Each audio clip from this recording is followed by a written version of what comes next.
저나 여러분이나 우리들 주변에는 그래, 그 사람은 참 믿을만 하지, 그 사람은 참 신뢰할 만한 사람이야, 이렇게 말할 수 있는 그런 사람들이 한두 명쯤은 있을 겁니다.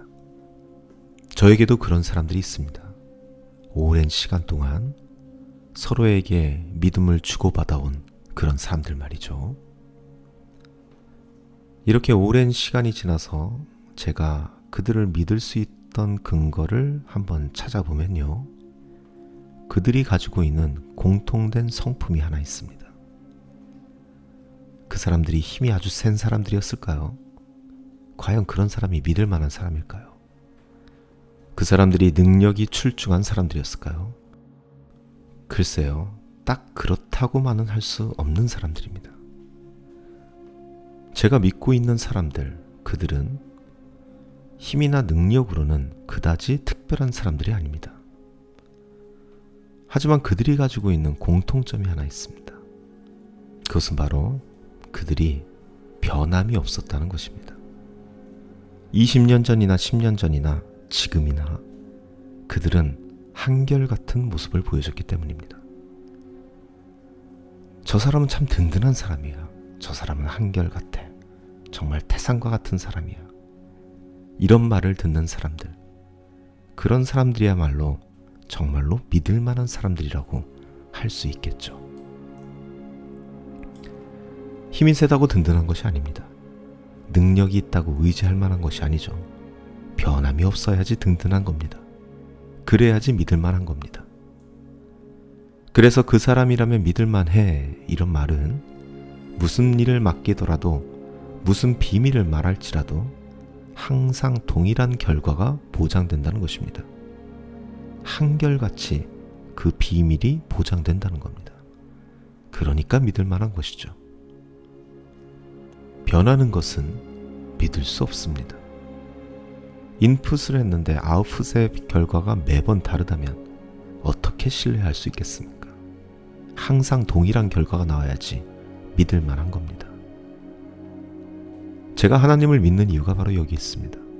하나님은 변함이 없으시기 때문입니다. 성경은 그것을 신실하다라고 표현합니다. 신실하다는 말은 믿음직하고 착실하다, 즉 변함이 없다라는 뜻을 가진 말입니다. 제가 처음 만난 그 하나님은 신실하신 하나님이셨습니다. 그리고 수십 년이 지난 지금까지 동일한 모습으로 저를 보살피시고 제 곁에 계시는 아버지 하나님이십니다. 하나님은 예나 지금이나 똑같은 모습으로 저를 칭찬하시고, 혹여나 제가 치명적인 잘못을 저질렀다면 지체함 없이 저를 나무라십니다. 예외가 없으시죠.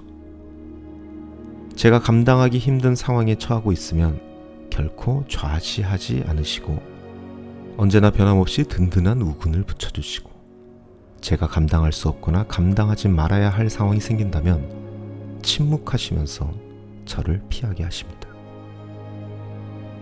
그래서 사도 바울도 이렇게 말하죠. 고린도전서 10장 13절 말씀입니다. 하나님은 미쁘사 너희가 감당하지 못할 시험당함을 허락하지 아니하시고 시험 당할 즈음에 또한 피할 길을 내사 너희로 능히 감당하게 하시느니라. 여기서 바울이 미쁘사라고 말한 이 미쁘다라는 이 말 역시 순 우리나라 말로 믿음직하다, 믿을 수 있다라는 말이죠. 바울 역시 언제나 한결같은 방식으로 보호하시는 하나님을 경험했고, 그렇기에 이렇게 자신있게 하나님을 표현할 수 있었던 것입니다.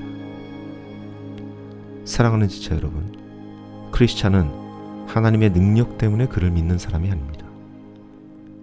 크리스찬은 하나님이 힘이 세기 때문에 그를 믿는 사람들이 아닙니다. 우리들이 하나님을 믿는 근거는 바로 그의 미쁘심, 변함 없음에 있습니다. 예수님의 동생 야고보 역시 하나님의 가장 중요한 속성을 변함없음으로 이야기합니다. 그리고 하나님의 변함없음을 그림 언어로 이렇게 표현하고 있죠. 회전하는 그림자마저 없는 분이시라고 말이죠. 빛은 그림자가 없으니까요. 그래서 야고보는 또한 하나님을 빛들의 아버지라 이렇게 말하고 있습니다. 그리고 그 빛은 우리를 한결같이 비춰 주실 것입니다.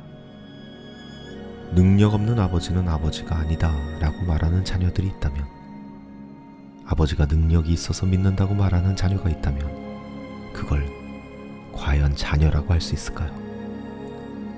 이와 마찬가지로 하나님이 능력이 있어서 믿고 있다면, 그 하나님의 능력이 나의 믿음의 근거라면 그 사람은 자녀의 영을 가진 사람이 아닌 종의 영을 가진 사람일 것입니다. 지금 여기에 있는 우리들은 과연 어떤 사람일까요?